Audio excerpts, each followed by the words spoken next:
बिस्मिल्लाहिर्रहमानिर्रहीम। व्यूवर्स, आप देख रहे हैं न्यूज़ टू यू। उम्मीद है आप खैरियत से होंगे। वो हम पुराने बाबों के पास जाते थे ना, तो वो या पीर के किसी पास चले गए, कभी वालिद ले गए, कभी वालदा ले जाती थी। वो जिन निकालते थे, वो जनाब वो जो पीर बैठे होते थे तो तवीज़ दे देते थे लिख कर, जनाब ये ले जाए जी, फला जगह पे उसके सराहने के नीचे रख दे, इसको गोल शोल के पानी पी ले, इसको मिला के। इस तरह की वो बातें करते थे। तो अभी ये जो सिचुएशन बड़ी, ये बात करने का मकसद ये है कि जिस दिन छापा पड़ा या जिस दिन गिरफ्तारी की गई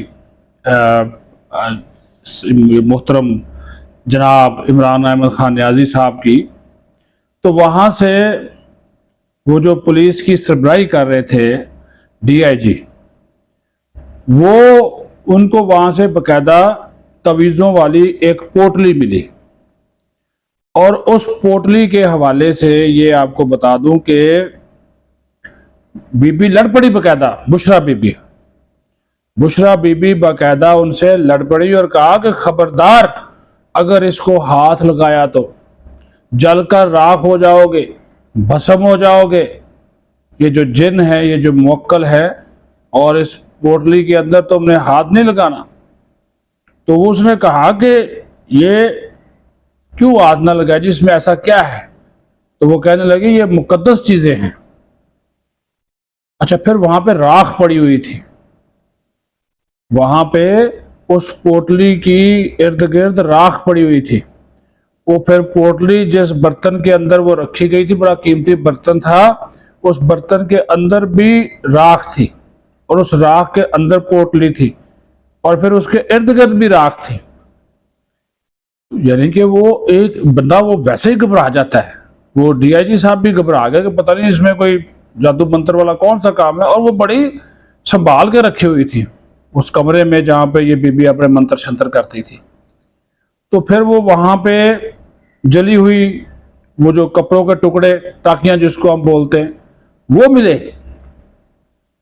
तो ये वही DIG है इमरान किश्वर, जो कि इमरान खान को अदालत के हुक्म पे गिरफ्तार करने गए थे।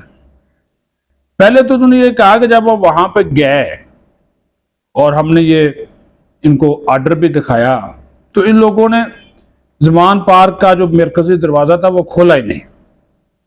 कहते रहे नहीं खोला। तो फिर पुलिस को ये दरवाजे तोड़ने पड़े, क्योंकि अदालत का हुक्म था कि इनको हर हाल में गिरफ्तार करना है। तो वो फिर हमने दरवाजे जो थे वो तोड़े। और उन्होंने कहा कि एक प्याला था, ये देख रहे मंजर कश में वो बर्तन खूबसूरत सा प्याले की शक्ल में बना हुआ था।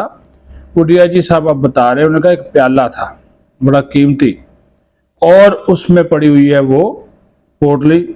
उसको खोला गया, बंद प्याला जो नहीं होता, उसको खोला गया, और उसके इर्द गिर्द राख, और फिर बीबी का आगे से उसके ऊपर लड़ाई झगड़ा करना। तो उन्होंने कहा कि बदतमीजी की उन्होंने बाकायदा, मुझसे भी और मेरे साथी पुलिस एहलकारों से भी। बहरहाल वो पोटली, वो जो चीज़ें थी, वो उठाकर वो पुलिस वाले अपने पास ले गए। तो उन्होंने उधर रखी हुई हैं। तो अच्छा, डरते बारे वो भी अब उसको वो खोल नहीं रहे कि खुदा ना खास्ता इसमें से कोई जादू मंत्र, कोई नई चीज़ ना सामने आ जाए। तो वो भी एक उनके लिए भी एक बहुत बड़ा वो है डर और खौफ के पता नहीं क्या हो। तो वो जो हम बातें करते थे कहानियों की या इनके मुवक्किलों की और जिन्नों की, तो वो कहानियाँ सच साबित होती हैं, सच दिखाई भी देती है कि ये बुशरा बीबी ये काम कर रही थी और कंट्रोल। और फिर इसकी तस्दीक वो जेल ज़राए से भी होगी अटक में, जब वो पहली मुलाकात पे गई और कल वो दूसरी मुलाकात पे गई थी, कल या परसों। उसमें भी वो जाकर बाकायदा वो पता चला कि उन्होंने खान साहब को वो दो जानू बिठा लेती हैं। वो मुर्शद कहते हैं खान साहब, जो है ना, अब अपनी बेगम को मुर्शद कहते हैं। तो मुर्शद साहबा ने जो है वो उनको कहा जी दो जानू होकर बैठ जाए। वो जो फूके मारने वाला काम है, तो 4-5 फूके मारी हैं, और उसके बाद फिर उन्होंने वहाँ पे कहा कि ये भी तू भी आ जा, इधर से बोला तू भी आ जा, फलां भी आ जा। मतलब ये तो वो उनको दिखा रही थी कि आपके इर्द गिर्द मैंने हसार बना दिया। और उस हसार बनाने का मकसद क्या था कि आपका जो है ना वो अब कोई क्या कहते हैं जी, ये हमारी जो गुफ्तगू है یہ باہر نہیں جا سکے گی، اس کو کوئی ریکارڈ نہیں کر سکے گا. تو حالانکہ وہاں پہ کیمرے لگے ہوئے ہیں تو وہ ریکارڈ ہو جاتے ہیں. تو انہوں نے کہا جی میں نے اس وجہ سے کر دیا، میں نے یہ وہ پورا ماحول جو ہے نا اس کو وہ ہپنوٹائز کر دیا ہے. تو وہ اس نے کہا جی نہ جیلر کو کوئی سمجھ آئے گی، نہ جیل سپرنٹینڈنٹ کو کوئی سمجھ آئے گی، تو اس وجہ سے آپ کھل کر جو ہے وہ بات جو ہے وہ کر سکتے ہیں. تو یہ ساری گفتگو ان سے جب وہ انہوں نے کی ہے. اچھا پھر وہ دوسرا مکر گئی. آپ کو پتہ ہے وہ جو توشہ خانہ والا کیس ہے اس کی تفتیش کے معاملے سے اور وہ ٹیلی فون کالوں سے ہی مکر گئی ہیں. انہوں نے کہا وہ جو آڈیو آئی ہوئی ہے ٹی وی پہ پرانے چلی تھی، وہ جس شخص کے ساتھ انعام کے ساتھ وہ بات ہو رہی ہے ملازم کے ساتھ، تو وہ کہا تھی وہ کہہ رہی ہے یہ میری آواز ہی نہیں ہے، میری آواز ہی نہیں ہے اور یہ نام میں نے کوئی گفتگو کی ہے جعلی ہے.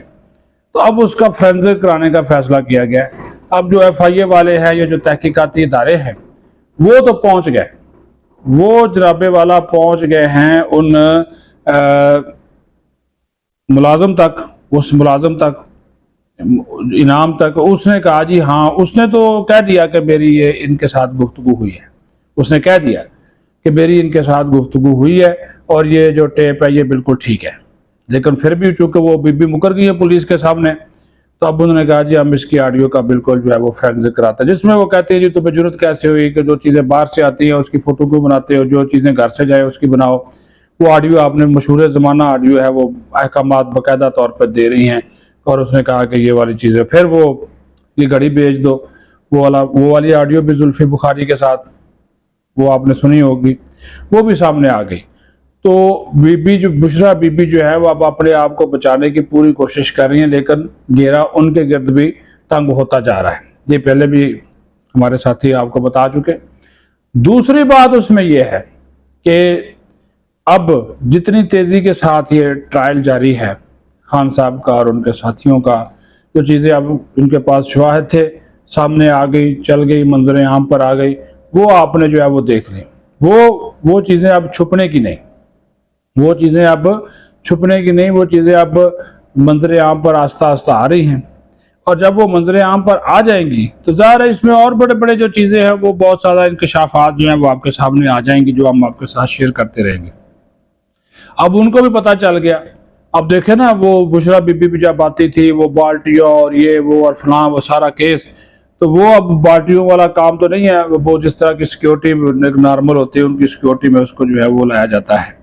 اب خان صاحب کے اپنے اوپر بھی وہ سائفر والا ہو گیا، سائفر کی چوری کا باقاعدہ مقدمہ درج ہو گیا، وہ ایک اور کیس میں پھنس گئے ہیں. تو یہ اب جو راجہ ریاض صاحب اپوزیشن لیڈر سابق رہ چکے ہیں، تو انہوں نے تو پیشن گوئی کر دی. انہوں نے کہا جی آئندہ میں انتخابات میں نہ بلہ ہوگا نہ عمران خان ہوگا، پی ٹی آئی ہوگی نہیں، عمران خان نائل ہو جائے گا اور پی ٹی آئی پہ پابندی لگ جائے گی. اب راجہ ریاض کا قبل از وقت اس طرح کی بات کرنا وہ بڑا معنی اس وقت اس وجہ سے رکھتا ہے کہ راجہ صاحب نے بھائی اس ملک کا نگران وزیر اعظم بنایا ہے، اس نے پوری پی ڈی ایم کی ایسی تیسی پھیر دی ہے اور اس کا دیا ہوا نام جو ہے وہ وزیر اعظم پاکستان اس وقت بنا ہوا ہے. تو راجہ صاحب کی بات کو آپ جو ہے وہ اب جھٹلا نہیں سکتے. ان چیزوں کو بھی دیکھنے کی بہت زیادہ ضرورت ہے کہ یہ جناب جو کچھ ڈیولپمنٹس ہو رہی ہیں اس کا براہ راست جو تعلق ہے وہ پھر عمران خان کی اور اس کی جو جماعت کی سیاست ہے اس کی سیاست کے ساتھ بڑا جو ہے وہ گہرا تعلق ہے. تو اپنا خیال رکھے. بہت شکریہ.